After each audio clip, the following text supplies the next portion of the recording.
এখনো পর্যন্ত শুরু হয়নি। ভোট গ্রহণ শুরু হোক, তাহলে বোঝা যাবে পরিবেশ পরিস্থিতি কেমন আছে। আর আপনাদের মধ্যে দিয়ে আবাসিক শিক্ষার্থীরা আহ্বান জানাচ্ছি, ঢাকা বিশ্ববিদ্যালয় বাংলাদেশের ইতিহাসে একটা দীর্ঘ সময়টা এই ভোটাধিকার হরণ নিয়ে সংগ্রাম করেছে। এই ঢাকা বিশ্ববিদ্যালয়ের মাটি থেকে বাংলাদেশের ইতিহাসে গণতন্ত্রের একটি দৃষ্টান্ত স্থাপন হতে যাচ্ছে। আপনারা কেউ ভোটাধিকার না পড়ে বাসায় বসে থাকবেন না। আপনারা সকলে আসুন, ভোট কেন্দ্রে নিজেদের ভোটাধিকার প্রয়োগ করুন। আপনাদের প্রতি উদাত্ত আহ্বান জানাচ্ছি। আর তাছাড়া ভোট কেন্দ্র নিয়ে যদি বলা হয়, আমি মাত্রই আমার উদয়নে আমার নিজের ভোটাধিকার প্রয়োগ করলাম উদয়ন উচ্চ মাধ্যমিক বিদ্যালয়ে, যার ফলশ্রুতিতে আমার এখানে আসা। আমি এখনও ভিতরে ঢুকিনি, হয়তো বা পরিদর্শনের পরবর্তী মন্তব্যকে আমি জানাতে পারবো বা হচ্ছে যে সামগ্রিক পরিস্থিতি সম্পর্কে। কখন ভোট দিতে পারেন? আমি দেখি, এখন পর্যন্ত শুনলাম তাড়াতাড়ি হয়তো বা দিব, কিন্তু আমি আপনাদের মধ্য দিয়ে গোটা ঢাকা বিশ্ববিদ্যালয়ের সকল শিক্ষার্থীকে আহ্বান করছি, একটা দীর্ঘ সময় পরে গণতন্ত্রের দ্বার উন্মোচিত হতে যাচ্ছে। ভোটাধিকার প্রয়োগ করার সুযোগ হচ্ছে। তারা তাদের বিবেককে খাটিয়ে যথাযথ নেতৃত্বকে তারা বেছে নেবেন, সেটাই তাদের কাছে আকাঙ্ক্ষা। ঠিক আছে,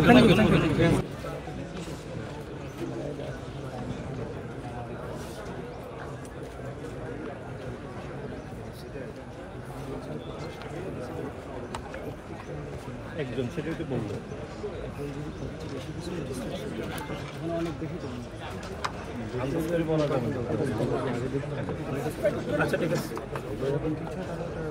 কথা বলতে হবে।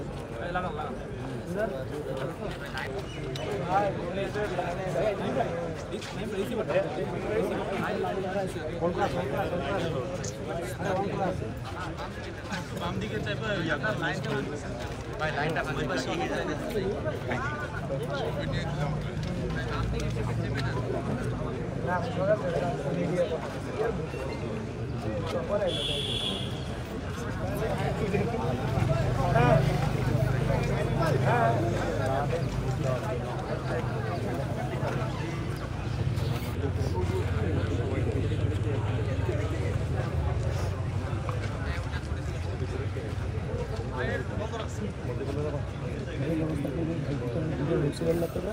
প্রত্যেকটা হল ওয়াইজ একটা আলাদা, একটা সাথে একটা কানেকশন নাই।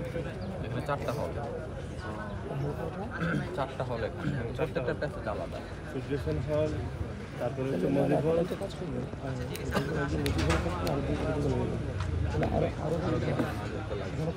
চারটা হল।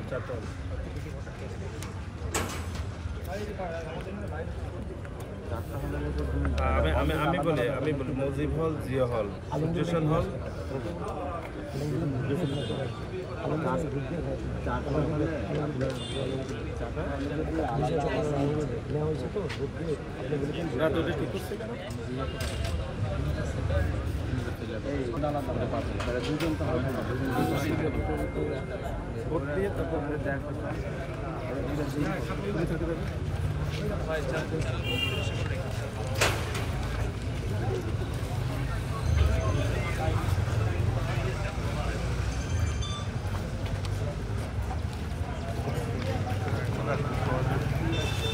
একটু পরিবেশ শুরু হয় নাই, কেমন মানে কেমন বুঝছেন,